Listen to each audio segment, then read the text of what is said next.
Hello guys, welcome to my channel. In this video, I picked up an article exclusively only for you. Just close your eyes and listen to the audio, or read the text and listen to the sound. If you have not subscribed to my channel, don't forget to subscribe to my channel and click the bell icon for more latest videos.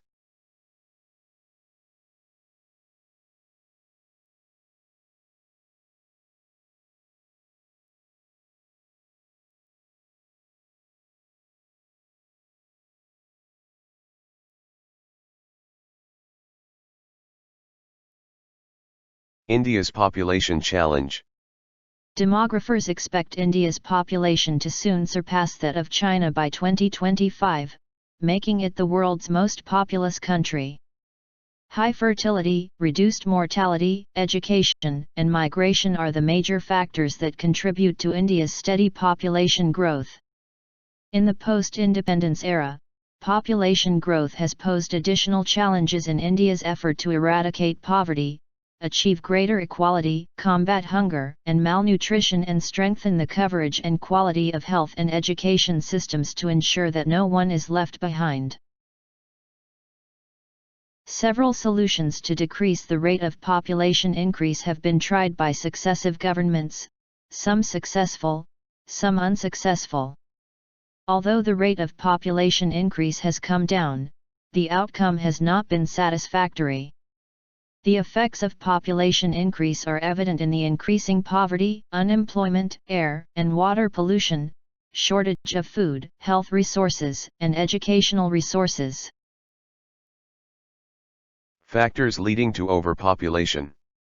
Early and universal marriage, preference for a male child, joint family system, early puberty, poverty, the impact of religion, female illiteracy, inadequate information, and access to effective contraception are some of the major factors that contribute to high birth rate in India. High birth rate. The crude birth rate, CBR, of India in 1971 was 36.9, and crude death rate, CDR, was just 14.9. Similarly in 1991, CBR was 29.5, and CDR was 9.8. In 2011 CBR was 21.8 and CDR was 7.1. Thus, the death rate in India was far below than the birth rate in succeeding decades of independence that became one of the principal reasons for overpopulation. Poverty. Poverty is the cause as well as a consequence of overpopulation. In an overpopulated economy, income and resources are poorly distributed among the people. It is often seen that power and resources are concentrated in the hands of a few. According to an annual study released in 2019 by Oxfam, an international group focusing data related to poverty across the world, India's top 10% of the population holds 77.4% of total national wealth, whereas the bottom 60% of Indians own merely 4.8% of national wealth. Illiteracy. Mainly female illiteracy is also one of the main causes of overpopulation. Education, late marriages, and birth rates are interrelated.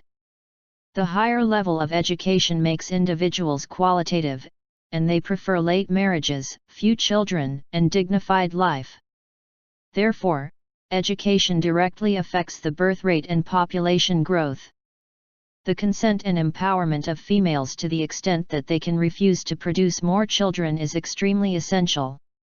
In societies wherein women receive qualitative education and are more empowered, it has been observed that there is a sharp decline in the birth rate because women prefer their careers over child rearing. Preference for male child. In most Indian families, sons are considered the bread earners. This age-old thought puts considerable pressure on the parents to produce children until a male child is born. The more, the better. Early marriages. Child marriage is illegal in India, but early marriage is still prevalent in some parts of the country. Early childbearing has significant implications. Women married before 18 are likely to have more children, impacting their own health and welfare as well as that of their families. More children in a household reduce the ability to pay for food, education, and health care. At a national level, child marriage contributes to population growth by increasing fertility. Illegal migration. Last but not least, we cannot ignore the fact that illegal migration is continuously taking place from Bangladesh, Nepal, leading to increased population density. Effects of overpopulation. More people need more resources to survive. So, whenever there is an incessant rise in the population, an uneven relationship is established between resources and demography. In such a case, the per capita share of resources becomes low and uneven. Natural resources are finite and irreparable.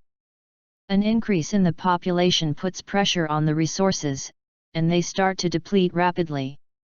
In India, all the resources such as water, forests, oil, and minerals are being overexploited, and they are depleting with a great speed. As a consequence, future generations are likely to suffer. Moreover, creating the means of livelihood for such a huge population is a serious challenge.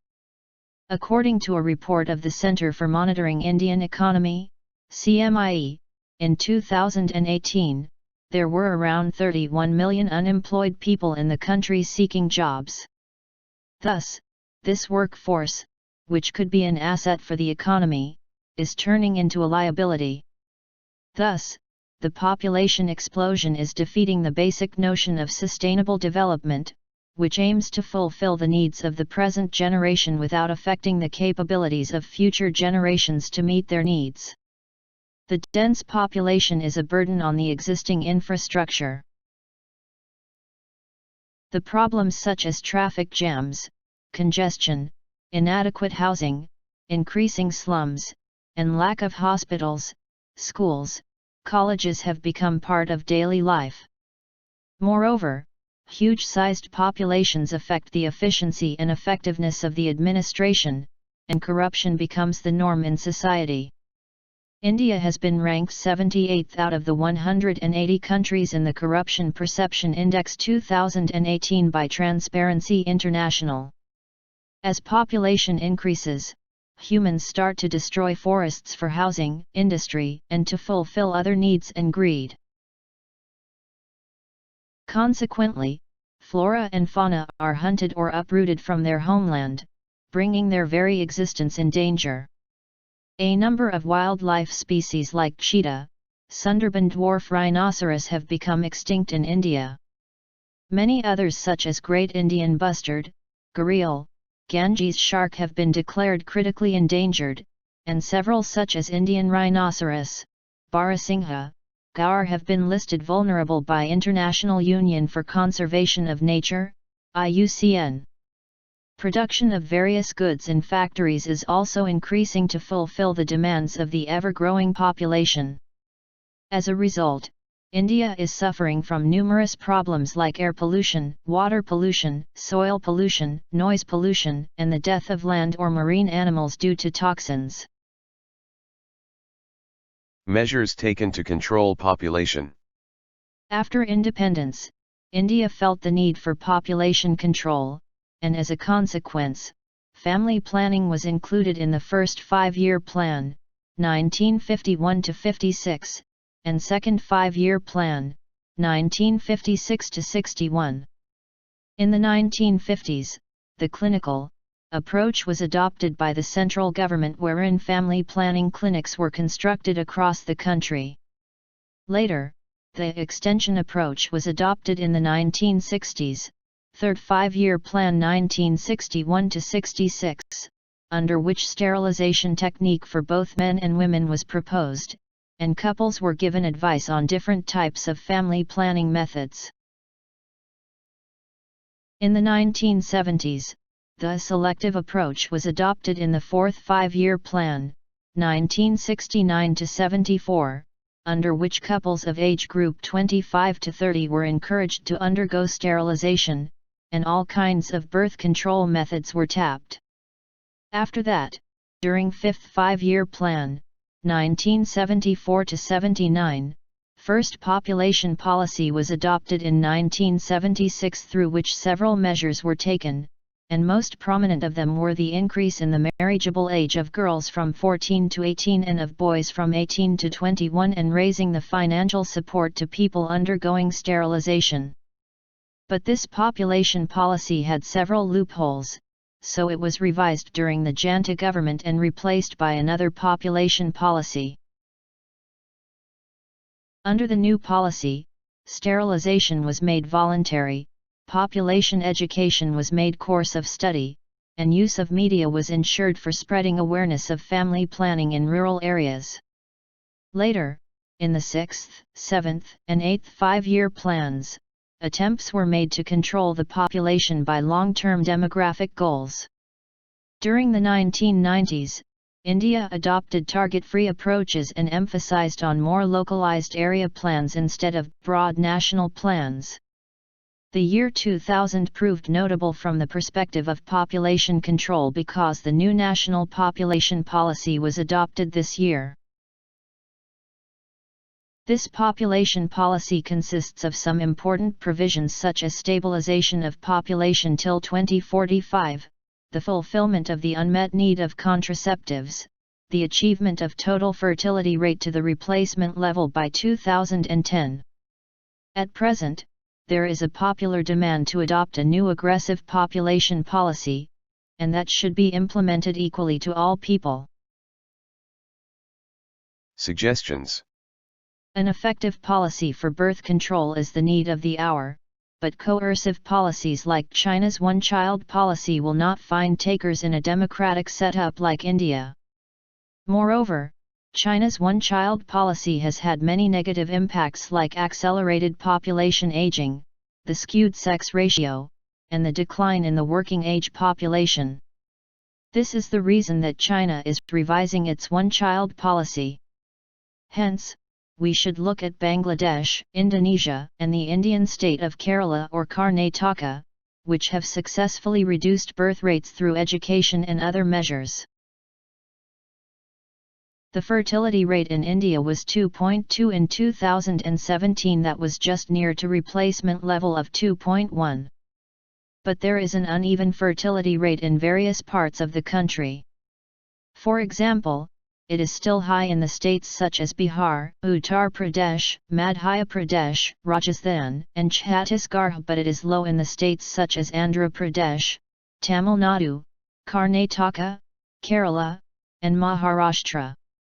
Therefore, a targeted approach must be adopted at the district level to decrease fertility in those states where the fertility rate is still above the replacement level.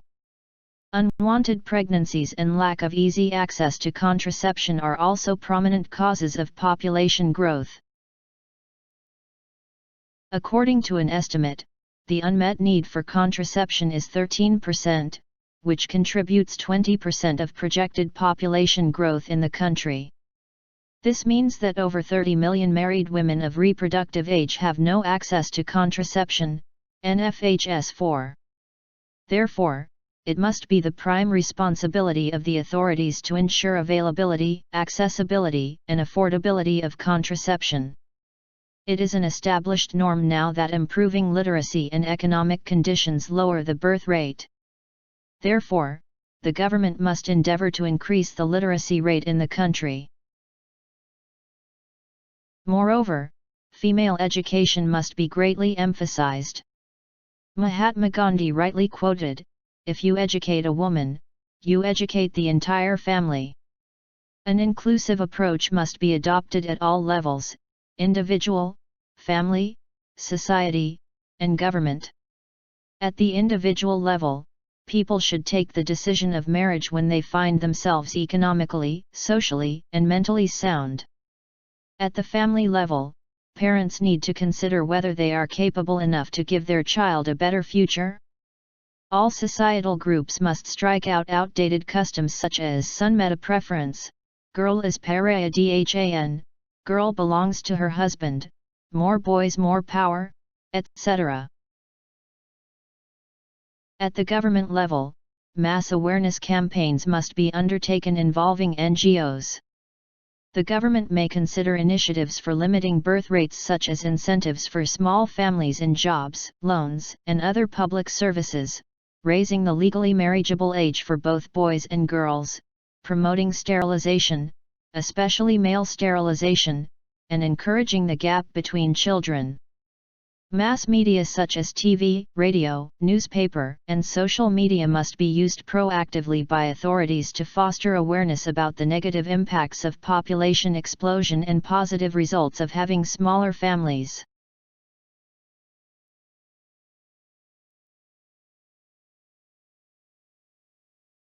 Thanks for watching this video until the end. Don't forget to subscribe to my channel and click the bell icon for more latest videos.